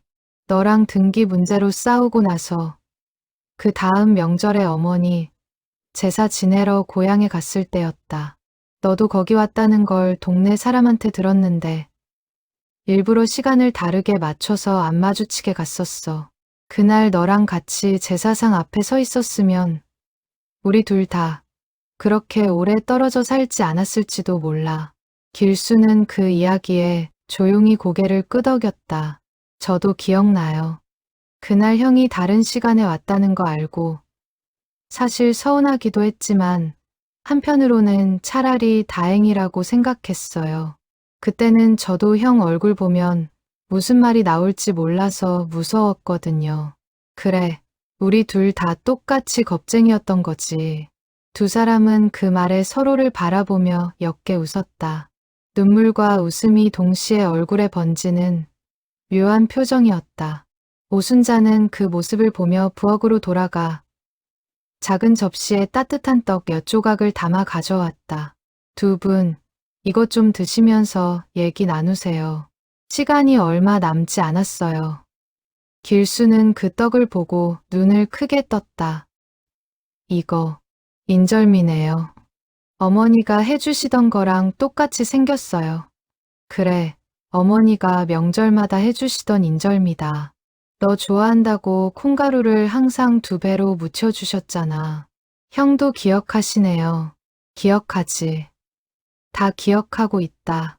길수야. 그동안 잊은 척하고 살았을 뿐이지. 두 형제는 떡을 나눠 먹으며 잠시 말없이 앉아 있었다. 입안 가득 퍼지는 콩가루의 고소한 맛이 두 사람을 다시 어린 시절의 그 작은 방으로 데려다 놓는 듯했다. 창밖에서는 눈이 점점 더 두껍게 쌓여가고 있었고 그 풍경이 두 사람의 어린 시절 풍경과 묘하게 겹쳐 보였다. 오순자는 부엌으로 물러나며 화로 앞에 섰다. 그녀는 두 형제의 대화를 들으며 자신도 모르게 가슴 한쪽이 뜨거워지는 것을 느꼈다. 이런 화해의 순간을 지켜볼 때마다 그녀는 늘 자신이 밀어둔 한 사람을 떠올렸다. 항아리 가장 깊은 곳에 묻어둔 그 냄새. 오늘은 아니었지만 언젠가는 그녀도 이 식탁에 앉아야 할 것이었다. 식탁으로 다시 시선을 돌리자 한덕수가 길수에게 묻고 있었다. 길수야, 너 혹시 원망스러운 거 정말 하나도 없니? 나한테 죽기 전까지 단 한 번도. 길수는 잠시 생각하다가 천천히 답했다. 딱 하나 있긴 했어요. 한덕수는 긴장한 얼굴로 동생을 바라보았다. 형, 한 번도 제 가게에 와본 적이 없다는 거요. 사실 저는 형이 운영하시던 정육점 위치도 알고 있었어요. 몇 번 그 앞을 지나가기도 했어요. 그런데 형은 제가 어디서 일하는지조차 모르셨잖아요. 한덕수는 그 말에 고개를 떨궜다. 부끄러움이 온몸을 감쌌다. 그는 평생 자신이 가족을 위해 헌신하며 산다고 믿었지만 정작 가장 가까운 가족 중 하나였던 동생의 삶에는 단 한 번도 관심을 기울이지 않았다는 사실을 이제야 깨달았다. 그것은 그가 그동안 외면해온 또 하나의 무거운 진실이었다. 미안하다. 정말 너한테 신경을 안 썼다는 거. 이제 와서 보니 너무 명백하구나. 그래도 형, 지금 이렇게 아셨으니 됐어요. 너무 늦은 건 없어요. 사람 마음에는 늦게라도 도착하면 그게 다행인 일들이 있더라고요. 한덕수는 그 말을 듣고 동생의 손을 다시 한번 꼭 쥐었다. 40년이라는 시간이 그들 사이에 만든 거리는 단 한 시간의 대화로 완전히 메워질 수는 없었다. 그러나 적어도 그 거리를 가로지르는 다리 하나는 오늘 분명히 놓였다. 화로 위에 장작이 타며 작게 소리를 냈다. 창밖의 눈은 점점 더 굵어지고 있었다. 식당 안의 온기와 바깥의 차가운 어둠이 묘하게 대비를 이루며 그 작은 공간을 더욱 특별하게 만들고 있었다. 한덕수는 동생의 얼굴을 한 번 더 깊이 새겨두려는 듯 눈을 떼지 못한 채 바라보았다. 45에서 멈춘 그 얼굴이 그에게는 세상에서 가장 그리운 동시에 가장 사랑스러운 얼굴이었다. 벽에 걸린 낡은 시계가 다시 한번 째깍거렸다. 오순자는 시계를 바라보며 조용히 숨을 들이켰다. 1시간 중 남은 시간이 이제 15분이 채 되지 않았다. 그녀는 그 사실을 굳이 입 밖으로 꺼내지 않았다. 다만 두 형제가 마지막 순간까지 가장 따뜻한 말들로 서로를 채울 수 있기를 바랄 뿐이었다. 오순자가 조용히 다가와 말했다. 이제 시간이 10분 남았습니다. 그 말에 한덕수의 가슴이 덜컥 내려앉았다. 시간이 이렇게 빨리 흘렀다는 게 믿기지 않았다. 40년의 침묵을 풀어내기에는 1시간이라는 시간이 너무도 짧았다. 길수야, 벌써 시간이 다 됐다니. 길수는 침착하게 고개를 끄덕였다. 그는 이별을 받아들이는데 형보다 훨씬 더 익숙한 사람처럼 보였다. 형, 괜찮아요. 우리한테 필요했던 말은 거의 다 한 것 같아요. 더 중요한 건 형이 이제부터 어떻게 사실지예요. 내가 어떻게 살아야 한다고 생각하니? 길수는 잠시 생각하다가 진지한 얼굴로 입을 열었다. 형, 저처럼 살라고는 안 할게요. 형은 형의 방식대로 살아오셨고 그게 맞는 길이었어요. 다만 하나만 부탁하고 싶어요. 무엇이든 말해라. 형 주변에 형처럼 외로운 사람들이 있을 거예요. 자식들 다 키우고 혼자 남은 노인들. 형이 그 사람들한테 제가 했던 것처럼 작은 거라도 나눠주시면 좋겠어요. 꼭 돈이 아니어도 돼요. 따뜻한 밥 한 끼, 안부 전화 한 번.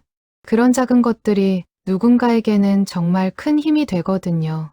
한덕수는 그 부탁을 가슴 깊이 새겼다. 그는 동생이 평생 보이지 않는 곳에서 베풀어온 그 작은 친절들이 얼마나 많은 사람들의 겨울을 따뜻하게 데워주었을지 비로소 가늠해 보았다. 자신도 이제부터 그런 보이지 않는 온기를 만들어가는 사람이 되고 싶다는 마음이 깊이 자리 잡았다. 그렇게 하마. 약속한다. 그는 동생의 눈을 똑바로 바라보며 다짐했다. 평생 약속이라는 것을 가볍게 여기지 않았던 그였기에 이 말에는 더욱 무거운 진심이 담겨 있었다. 길수는 형의 그 눈빛 속에서 진심을 읽어낸 듯 옅게 고개를 끄덕였다. 그리고 형, 하나 더요. 형 자신한테도 좀 너그러워지세요. 40년 동안 자기 자신을 너무 미워하면서 사셨잖아요. 이제는 그 미움도 좀 내려놓으세요. 저는 정말로 형을 원망하지 않아요. 그러니 형도 형 자신을 원망하지 않으셨으면 좋겠어요. 한덕수는 그 말에 다시 눈물이 차올랐다. 그는 동생의 손을 더욱 꼭 쥐었다. 고맙다, 길수야. 이렇게 형보다 더 큰 마음으로 살아줘서, 그리고 와줘서, 오늘 와줘서 정말 고맙다. 저도 고마워요. 형, 이렇게 다시 만나게 해줘서. 오순자가 다시 다가와 두 사람 사이에 작은 그릇 하나를 놓았다. 따뜻한 식혜였다. 이걸 다 드시면 이별의 시간입니다. 마지막으로 하고 싶은 말씀이 있으시면 지금 나누세요. 한덕수는 식혜 그릇을 바라보다가 다시 동생을 바라보았다. 그의 눈에는 더 이상 슬픔만이 아니라 어떤 평온함도 함께 어려 있었다. 길수야, 다음에 또 만날 수 있을까? 길수는 그 질문에 옅게 웃으며 고개를 저었다. 형, 이 식당의 규칙 아시잖아요. 평생에 단 한 번뿐이에요. 하지만 형, 저는 늘 형 곁에 있을 거예요. 형이 느끼지 못해도 어딘가에서 형을 지켜보고 있을 거예요. 그러니 다시 만나지 못한다고 슬퍼하지 마세요. 한덕수는 고개를 끄덕였다. 그는 식혜를 한 숟갈 떠입에 넣었다. 달고 시원한 그 맛이 어쩐지 평생 처음 맛보는 듯 특별하게 느껴졌다. 길수야, 사랑한다. 진작 말해주지 못해서 미안하다. 길수의 눈에도 눈물이 맺혔다. 저도 사랑해요. 형, 늘 사랑했어요. 그 말이 끝나자 식당 안의 불빛이 다시 한번 부드럽게 일렁였다. 길수의 모습이 서서히 옅어지기 시작했다. 마치 안개가 걷히듯 그의 형체가 빛 속으로 천천히 녹아들고 있었다. 형, 행복하게 사세요. 그게 제 마지막 부탁이에요.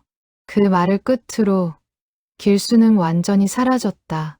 식당 안에는 다시 한덕수와 오순자만이 남았다. 화로의 불빛만이 고요하게 흔들리고 있었다. 한덕수는 동생이 사라진 빈자리를 한참 동안 바라보았다. 방금까지 따뜻하게 잡고 있던 손의 온기가 아직 손바닥에 남아 있었지만 그 자리에는 더 이상 아무도 없었다. 그는 손을 들어 자신의 손바닥을 가만히 바라보았다.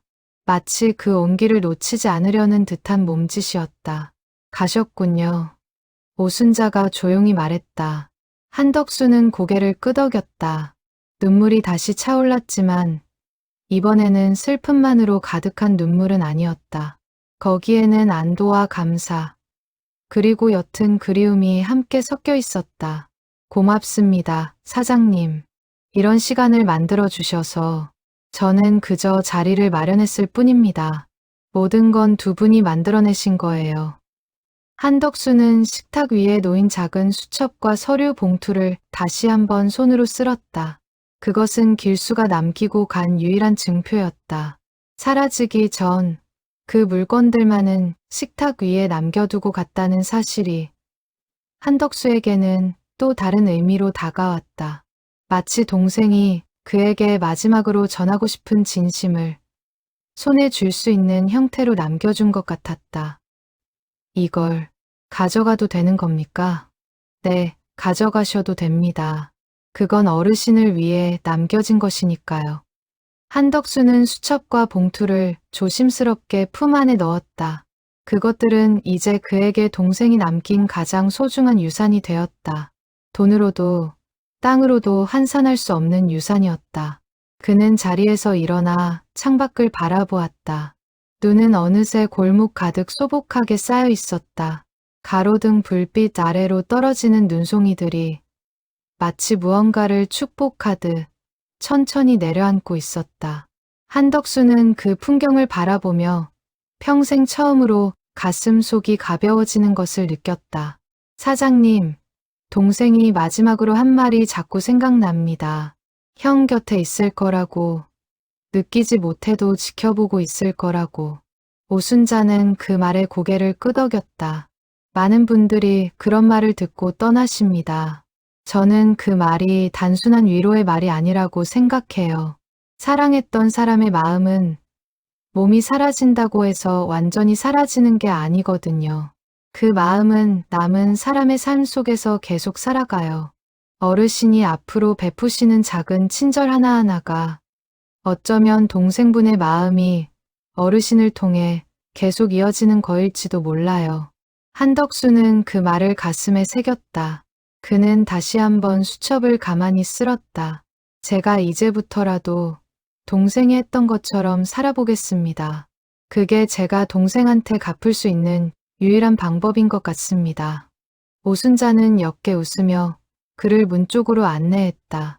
바깥에 눈이 많이 쌓였습니다. 조심해서 가세요. 한덕수는 문 앞에서 잠시 멈춰 식당 안을 한 번 더 돌아보았다. 화로의 불빛, 낡은 그림들, 그리고 동생과 함께 앉았던 식탁. 모든 것이 그에게는 이제 평생 잊지 못할 풍경이 되어 있었다. 감사합니다, 사장님. 정말 감사합니다. 그는 깊이 고개를 숙여 인사하고 천천히 문 밖으로 나섰다. 눈 쌓인 골목을 걸어가는 그의 발걸음은 처음 이 골목으로 들어왔을 때보다 훨씬 가벼워 보였다. 오순자는 문틈으로 그가 골목 끝으로 사라지는 모습을 지켜보았다. 그의 등이 점점 작아지다가 마침내 큰 길의 불빛 속으로 완전히 사라졌다. 그녀는 그제야 문을 닫고 식당 안으로 돌아왔다. 식탁 위에는 식어버린 식혜 그릇과 떡 부스러기 몇 조각이 남아 있었다. 오순자는 그것들을 천천히 치우며 오늘 이 자리에서 있었던 모든 일들을 다시 한번 떠올렸다. 40년의 침묵을 깨고 화해에 이른 두 형제. 그것은 그녀가 이 식당을 지키며 가장 자주 마주하는 결말이었지만 매번 그 무게는 결코 가벼워지지 않았다. 그녀는 그릇을 씻으며 문득 벽시계를 바라보았다. 시계는 자정을 향해 천천히 다가가고 있었다. 보통이라면 이제 식당 문을 닫고 다시 1년을 기다릴 시간이었다. 그러나 오늘은 평소와 달랐다. 오순자는 앞치마를 벗으며 오래도록 미뤄두었던 결심을 떠올렸다. 백 여사가 세상을 떠나기 전 남긴 또 하나의 말이 그녀의 귓가에 다시 울리고 있었다. 이 자리를 22번의 겨울 동안 지키고 나면 너도 내 차례를 한 번은 가져야 한다. 그게 이 자리를 물려주는 진짜 규칙이란다. 오늘이 바로 그 22번째 겨울이었다. 오늘이 바로 그 22번째 겨울이었다. 오순자는 부엌으로 들어가 가장 깊은 곳에 놓인 작은 항아리 하나를 꺼냈다. 22년 동안 단 한 번도 열어보지 않은 항아리였다. 손끝이 가늘게 떨렸다. 그녀는 한참을 그 뚜껑 위에 손을 얹고만 있었다. 그 항아리 안에는 그녀의 남편 김태평의 냄새가 담겨 있었다. 태평은 등대 지킴이었다. 작은 섬의 등대를 평생 지키며 산 사람이었다. 오순자는 젊은 시절 그 섬으로 향을 다루는 일 때문에 갔다가 그를 만났다. 거친 바닷바람 속에서도 늘 등대의 불빛을 정성껏 살피던 그의 뒷모습에 그녀는 마음을 빼앗겼다. 두 사람은 섬과 육지를 오가며 사랑을 키웠고 결국 결혼했다. 태평은 말이 많지 않은 사람이었다.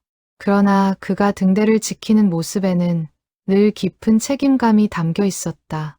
그는 등대의 불빛이 단 한 번도 꺼지지 않도록 폭풍이 몰아치는 밤에도 등대 꼭대기까지 올라가 점검을 하곤 했다. 오순자는 그런 그를 보며 사람이 묵묵히 자신의 자리를 지키는 모습이 얼마나 아름다운지를 배웠다. 그러던 어느 겨울밤, 거대한 폭풍이 섬을 덮쳤다. 근처를 지나던 작은 어선 한 척이 풍랑에 휩쓸려 등대 아래 암초에 부딪혔다. 태평은 그 배에 사람이 타고 있다는 것을 알고 거센 비바람 속으로 뛰어나갔다. 그는 어부 2명을 구해냈지만 마지막으로 한 사람을 더 구하러 들어갔다가 끝내 돌아오지 못했다. 오순자는 그 소식을 듣던 날을 지금도 잊지 못했다. 43의 나이. 그녀는 갑작스레 혼자가 되었다. 사람들은 그를 영웅이라 불렀지만 오순자에게는 그저 영원히 돌아오지 않는 남편이었다. 태평이 떠난 뒤 그녀는 향을 다루는 일을 그만두었다. 더 이상 다른 사람의 그리움을 다룰 자신이 없었다. 그 무렵 백 여사를 만났고 이 골목으로, 이 식당으로 이끌려왔다. 오순자는 이 자리에서 수많은 사람들의 그리움을 끓여내며 살았지만 정작 자신의 그리움은 단 한 번도 마주하지 않았다. 누군가의 슬픔을 돌보는 일로 자신의 슬픔을 외면하는 법을 익혀온 것이었다. 그녀는 항아리를 부엌 화로 앞으로 가져와 천천히 뚜껑을 열었다. 짠내 섞인 바닷바람의 냄새가 식당 안으로 번졌다. 그 냄새 속에는 등대의 기름 냄새와 태평이 즐겨 입던 낡은 우비의 냄새가 함께 섞여 있었다. 오순자는 그 냄새를 깊이 들이마셨다. 22년 동안 참아온 눈물이 비로소 흘러내리기 시작했다. 그녀는 화로 위에 작은 솥을 올리고 태평이 가장 좋아했던 음식, 거친 바다에서 돌아온 뒤 늘 찾던 따뜻한 굴국을 끓이기 시작했다. 국이 끓기 시작하자 식당 안의 불빛이 다시 부드럽게 일렁였다. 그리고 문 쪽에서 익숙한 발소리가 들려왔다.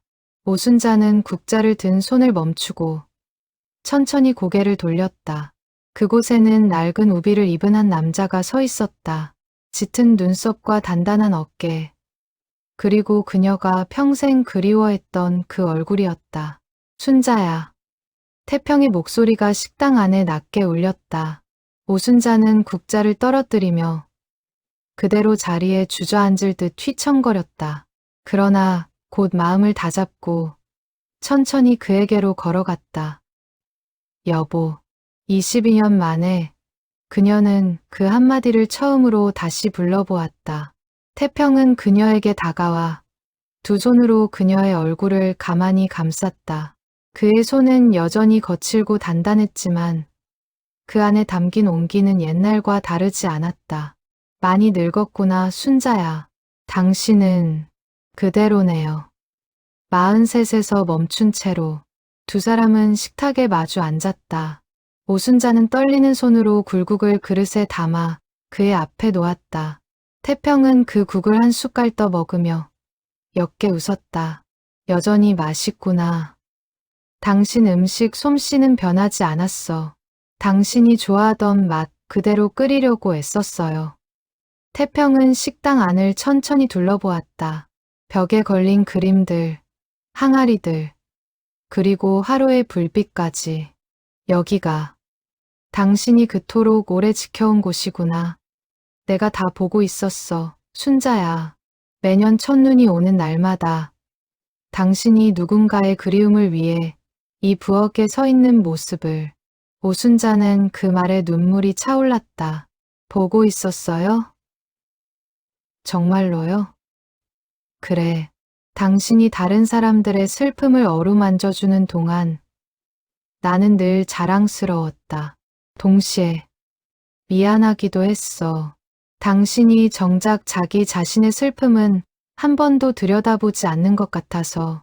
당신이 떠난 뒤로 저는 제 슬픔을 마주할 자신이 없었어요. 그래서 다른 사람들 슬픔만 돌보면서 제 것은 계속 미뤄두기만 했어요. 백 여사님도 그러셨다고 했고 저도 그게 맞는 길이라고 생각했어요. 태평은 그녀의 손을 가만히 잡았다. 순자야, 그건 맞는 길이 아니야. 백 여사님이 그렇게 사신 건 그분 나름의 이유가 있었겠지. 하지만 당신은 다르잖아. 당신은 나를 보고 싶어 했고 나도 당신을 보고 싶어 했어. 그 마음을 22년 동안 미뤄둘 필요는 없었는데 미루지 않으면 영영 못 만날 줄 알았어요. 한 번 만나면 다시는 못 만나는 거잖아요. 그래서 차라리 평생 미루는 게 더 오래 당신을 기다릴 수 있는 방법이라고 생각했어요. 태평은 그 말에 안타까운 표정으로 그녀를 바라보았다. 순자야, 기다리는 것도 좋지만 사는 것도 중요해. 당신은 22년 동안 다른 사람들의 마음을 어루만지면서 정작 당신 자신의 삶은 멈춰 있었던 거야. 나는 그게 가장 마음에 걸렸어. 오순자는 그 말을 들으며 깊은 한숨을 내쉬었다. 그녀는 자신이 그동안 무엇을 외면해왔는지 이제야 선명하게 깨닫고 있었다. 당신이 그날 밤 마지막으로 들어갔을 때 왜 그랬어요?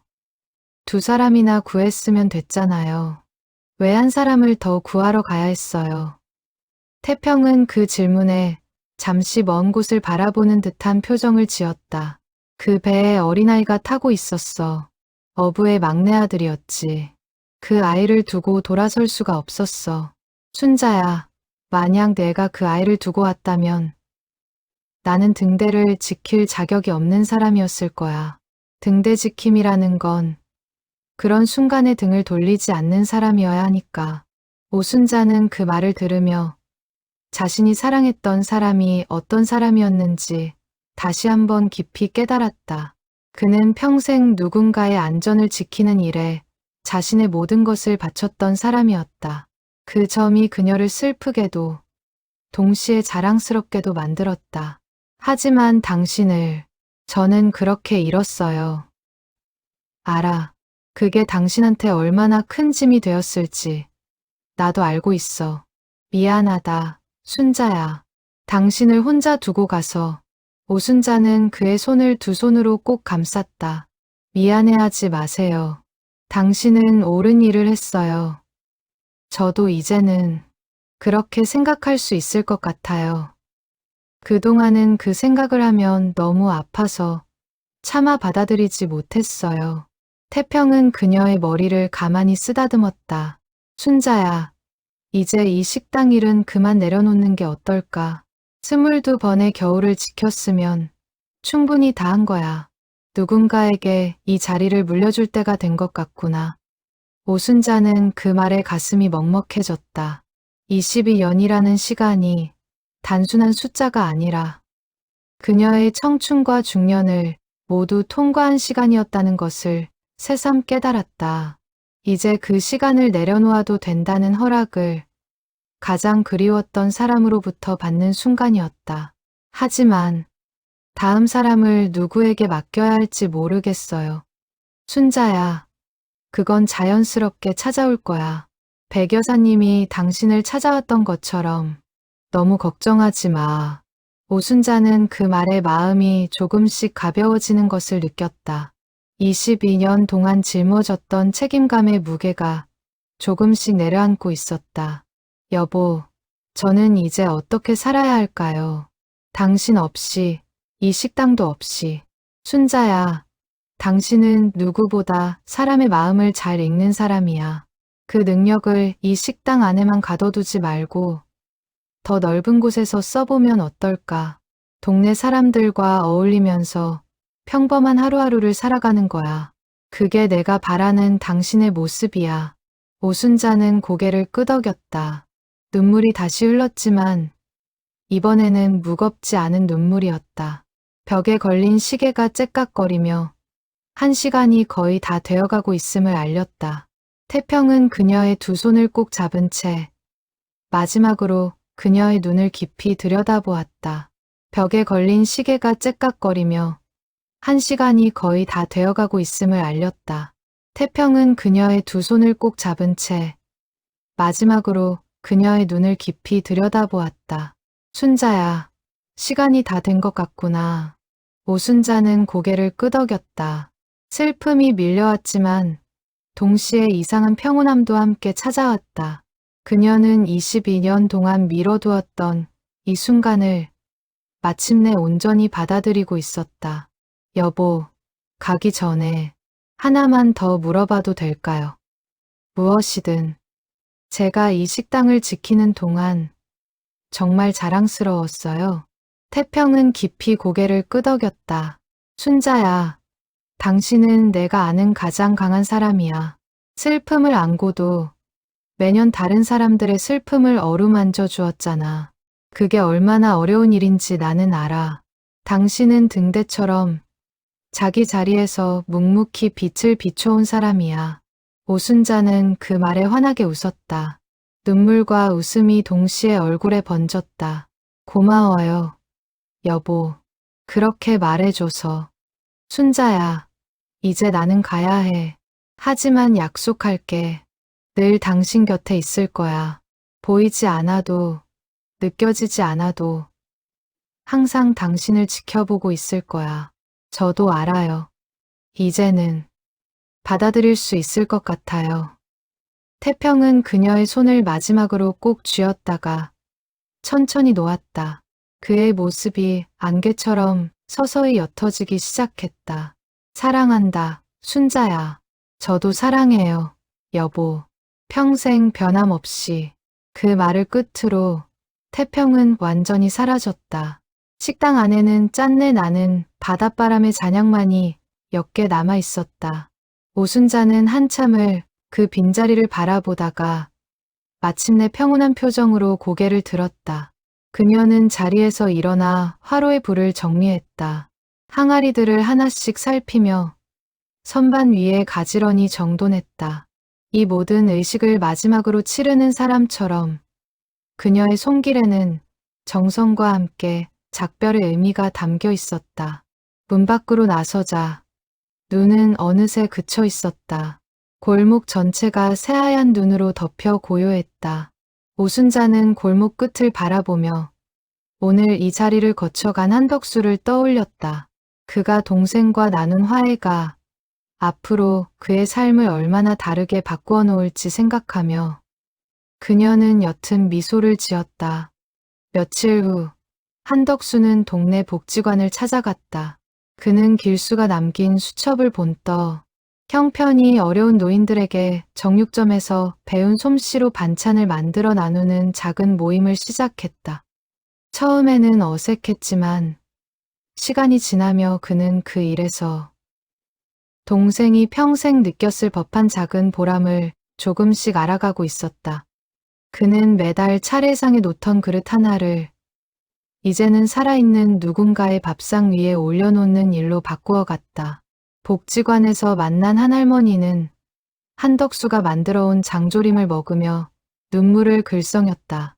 이렇게 맛있는 반찬을 그것도 공짜로 받아도 되는 건지 모르겠네요. 한덕수는 그 말에 옅게 웃으며 답했다. 제 동생이 그랬습니다. 받는 사람이 부담스러워하지 않게 그냥 조용히 나누는 게 제일 좋은 방법이라고요. 그러니 부담 갖지 마시고 맛있게 드세요. 그는 더 이상 자신의 선행을 자랑하지 않았다. 길수가 평생 그래왔던 것처럼 조용히 묵묵히 나누는 법을 익혀가고 있었다. 그의 손잡벌 되는 청년이 어느 날 그에게 물었다. 할아버지, 왜 이렇게까지 하세요? 한덕수는 잠시 생각하다가 답했다. 내 동생이 살아있을 때 나한테 가르쳐주지 못했던 걸 이제라도 배워서 갚아주는 거란다. 너무 늦었지만 그래도 늦은 것보다는 나으니까. 이제 그는 누군가에게 작은 것을 베풀 때마다 마음속으로 동생의 얼굴을 떠올렸다. 길수가 평생 보여주었던 그 조용한 헌신이 이제는 한덕수 자신의 하루하루를 채우는 방식이 되어 있었다. 그는 비로소 동생이 살아오며 느꼈을 법한 작은 평온함의 의미를 진심으로 이해하게 되었다. 그는 또한 매해 첫눈이 내리는 날이면 일부러 그 골목 근처를 산책했다. 그 식당이 이제 그곳에 없다는 것을 알면서도 그는 그 골목 어귀에 잠시 서서 동생의 이름을 마음속으로 불러보곤 했다. 그것이 그가 동생을 기억하는 자신만의 작은 의식이 되었다.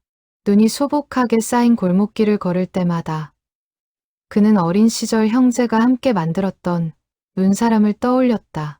이제는 그 눈사람을 혼자 떠올려야 했지만 더 이상 그 기억이 아프지만은 않았다. 오순자는 그의 겨울이 지나고 식당을 정리하기로 마음먹었다. 그녀는 골목을 떠나기 전 마지막으로 화로 앞에 서서 가만히 손을 모았다. 22년 동안 이 자리를 지키며 만난 모든 얼굴들이 눈을 감으면 하나씩 떠올랐다. 그들 모두가 이곳에서 내려놓은 미움과 그리움이 이제는 그녀의 마음속에 따뜻한 온기로 남아 있었다. 그녀는 항아리들을 하나씩 어루만지며 작별 인사를 건넸다. 시래기국의 냄새가 담긴 항아리, 인절미의 냄새가 담긴 항아리, 그리고 이제는 비어버린 굴국의 항아리까지. 각각의 항아리에는 누군가의 가장 절실했던 그리움이 새겨져 있었다. 오순자는 그 모든 기억을 가슴에 품은 채 천천히 부엌을 정리했다. 봄이 오기 전 그녀는 한 젊은 여인을 만났다. 우연히 골목을 지나다 길을 잃었다는 그 여인은 이상하게도 이 골목 앞에서 발걸음을 멈추었다.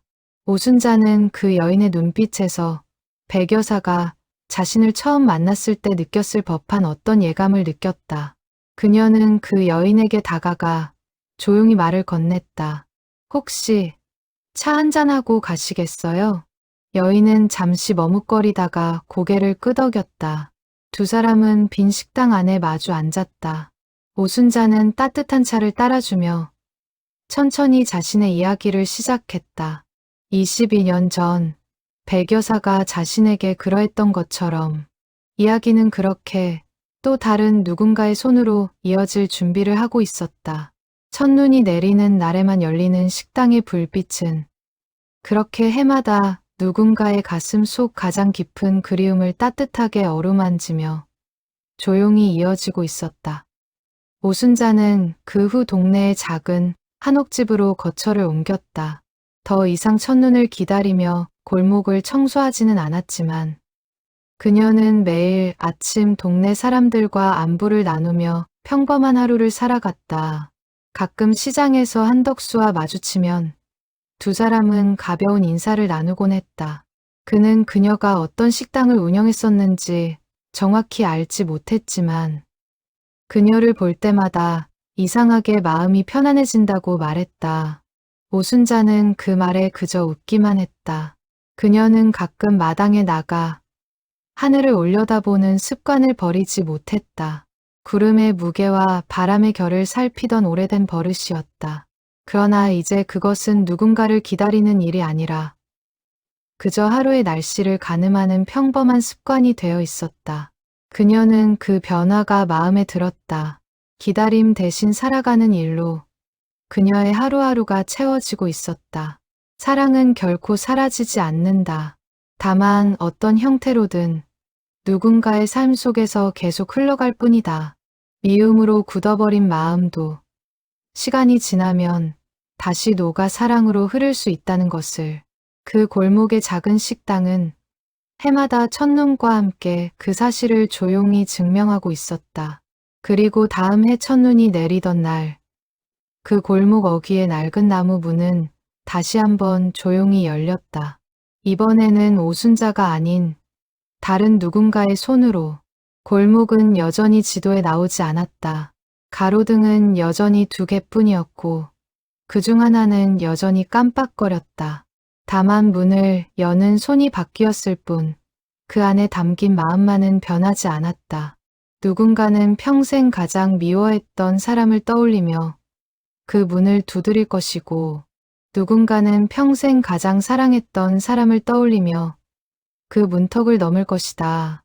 그리고 그날 밤 또 하나의 미움이 사랑으로 또 하나의 침묵이 화해로 바뀌어갈 것이다. 첫눈이 내리는 모든 겨울마다 그 골목 어딘가에서는 누군가의 가장 깊은 그리움이 조용히 그러나 분명하게 풀려나고 있었다. 미움도 그리움도 결국은 사랑이 남기고 간 다른 이름일 뿐이었다. 그리고 그 사랑은 사람이 사람을 기억하는 한 결코 완전히 사라지지 않는다는 것을 그 작은 식당은 해마다 가만히 증명하고 있었다. 그리고 그 골목을 나서는 사람들은 처음 들어왔을 때보다 한결 가벼워진 발걸음으로 각자의 삶 속으로 돌아갔다. 미워하던 마음을 내려놓고 그리워하던 자리를 가만히 비워두고 다시 평범한 하루를 살아갈 힘을 얻은 채로